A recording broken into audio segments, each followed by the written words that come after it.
Baik, bismillahirrahmanirrahim. Assalamualaikum warahmatullahi wabarakatuh. Perkenalkan, nama saya Arsil Muhammad dan NPM 101.001.2069. Jadi di sini saya akan membahas artikel saya yang berjudul Perbedaan Pola Bakteri pada Rongga Mulut Perokok dan Bukan Perokok pada Staf Rumah Sakit Umum Daerah Majalaya tahun 2023. Pertama, di sini saya akan membahas tentang pendahuluan terlebih dahulu, di mana di sini ada latar belakang. Latar belakang kenapa saya mengambil judul ini adalah pada data WHO pada tahun 2020, rokok telah membunuh lebih dari 8 juta orang per tahun. Menurut data Riskesdas, Jawa Barat itu sendiri adalah salah satu provinsi dengan persentase perokok tertinggi, dan juga ketika seseorang merokok, rongga mulut ini sendiri adalah bagian pertama dari tubuh yang terpapar dari komponen rokok.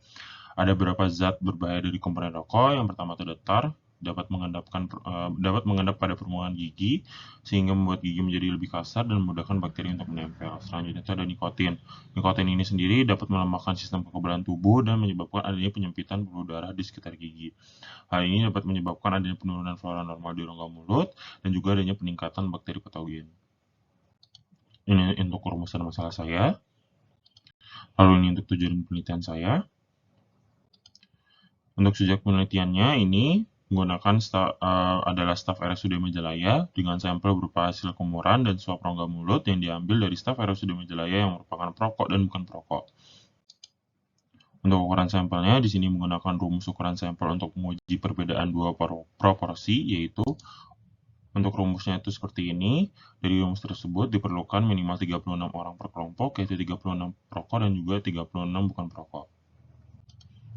Untuk variabel penelitiannya ada variabel terikatnya gambaran bakteri, variabel bebasnya merokok dan bukan merokok.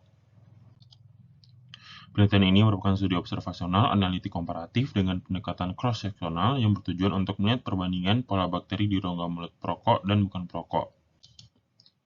Analisis data bivariabelnya digunakan untuk mengetahui hubungan antar variabel bebas dengan variabel terikat dengan menggunakan uji statistik, yaitu uji chi-square untuk mengetahui hubungan antar dua variabel tersebut. Bila chi-square tidak dapat terpenuhi, maka menggunakan Fisher-Exact test. Berikut selanjutnya di sini saya akan memaparkan hasil penelitian. Yang pertama ada dari distribusi frekuensi karakteristik responden. Lalu ada tabel 2 yaitu distribusi frekuensi pola bakteri pada rongga mulut. Dan juga ada tabel 3 yaitu hasil pemeriksaan kultur pada perokok dan bukan perokok. Nah, untuk pembahasannya dari tabel 1 diperoleh sebagian besar staf yaitu berusia 21-30 tahun adalah perokok dan sebagian besar lama merokoknya lebih dari 10 tahun. Penelitian ini sejalan dengan penelitian yang dilakukan oleh Andanita dan kawan-kawan pada tahun 2023, yaitu di mana mereka mendapatkan mayoritas perokok sigaret maupun perokok elektrik di Kecamatan Tulungagung, Kabupaten Tulungagung berusia 21 sampai 24 tahun. Persamaan ini disebabkan karena pada rentang usia tersebut merokok itu menjadi suatu tren. Dan juga faktor pendukungnya adalah pengaruh dari pergaulan dan lingkungan sekitar. Lalu pada tabel 2, hasil distribusi frekuensi pola bakteri pada rongga mulut, ini diperoleh bakteri Coccus gram positif adalah yang paling banyak ditemukan pada rongga mulut perokok maupun bukan perokok. Hasil penelitian ini sejalan dengan hasil penelitian yang dilakukan oleh Lasmini dan kawan-kawan pada tahun 2020 di Pekanbaru yang menunjukkan bahwa bakteri Staphylococcus, di mana Staphylococcus ini adalah termasuk pada bakteri Coccus gram positif, di mana dia ini paling banyak dijumpai pada perokok maupun bukan perokok. Persamaan hasil penelitian tersebut dipengaruhi oleh persamaan pengambilan sampel yaitu melalui hasil kumuran. Lalu pada tabel 3 yaitu hasil pemeriksaan kultur bakteri pada rongga mulut perokok dan bukan perokok terdapat perbedaan signifikan pola bakteri gram positif batang antara kedua kelompok, yaitu P-nya ada yang di bawah 0,05. Hal ini berbeda dengan penelitian yang dilakukan oleh Suzuki Nao dan kawan-kawan pada tahun 2022 di Fukuoka, Jepang, yang mendapatkan bahwa pada rongga mulut perokok itu paling banyak ditemukan Streptococcus, mana Streptococcus ini adalah gram positif coccus.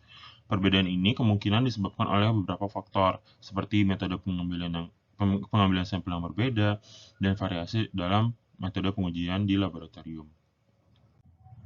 Menurut penelitian yang dilakukan oleh AS dan kawan-kawan, menyatakan terdapat pola bakteri khas pada rongga mulut yang sehat, yang berbeda dibandingkan dengan rongga mulut penderita penyakit mulut, yaitu flora bakteri yang terlibat dalam salah satu penyakit, yaitu ada karies gigi atau gigi berlubang, adalah Streptococcus mutans, Lactobacillus species, Bifidobacterium species, dan Atopobium species, di mana bakteri-bakteri tersebut seperti Lactobacillus species, Bifidobacterium species, dan juga Atopobium species ini itu termasuk pada golongan bakteri batang gram positif.